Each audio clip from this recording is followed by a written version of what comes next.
చరిత్రలో ఈరోజు ఛానల్కి స్వాగతం. 2020 సంవత్సరం మార్చి 22వ తేదీన భారతదేశంలో ఒక ప్రత్యేకమైన సంఘటన జరిగింది. కరోనా వైరస్ వ్యాప్తిని నియంత్రించడానికి జనతా కర్ఫ్యూ అనే ఒకరోజు దేశవ్యాప్తంగా స్వచ్ఛంద కర్ఫ్యూ అమలు చేయబడింది.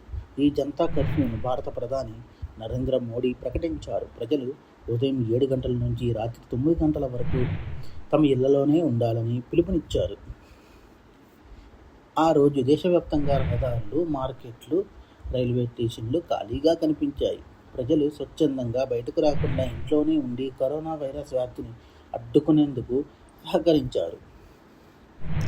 అదే రోజు సాయంత్రం 5 గంటలకు వైద్య సిబ్బంది, పోలీసులు, పారిశుద్ధ కార్మికులు వంటి కరోనా సమయంలో సేవలందించిన వారిని గౌరవించేందుకు ప్రజలు తమ ఇళ్లలోనే బాల్కనీల్లో నిలబడి చప్పట్లు కొట్టడం, గంటలు మోగించడం చేశారు.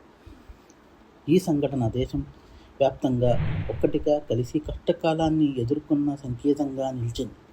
జనతా కర్ఫ్యూ తర్వాత భారతదేశంలో పూర్తి స్థాయి లాక్డౌన్ కూడా అమలు చేయబడింది.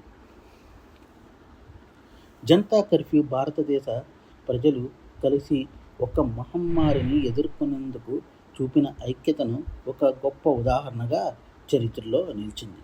మా కంటెంట్ మీకు నచ్చినట్లయితే లైక్ చేయండి, షేర్ చేయండి, సబ్స్క్రైబ్ చేయండి. మా ఛానల్ యొక్క నోటిఫికేషన్ మీ వరకు అందాలంటే కింద కనబడుతున్న బెల్ ఐకాన్ని ట్యాప్ చేయండి. Thank you.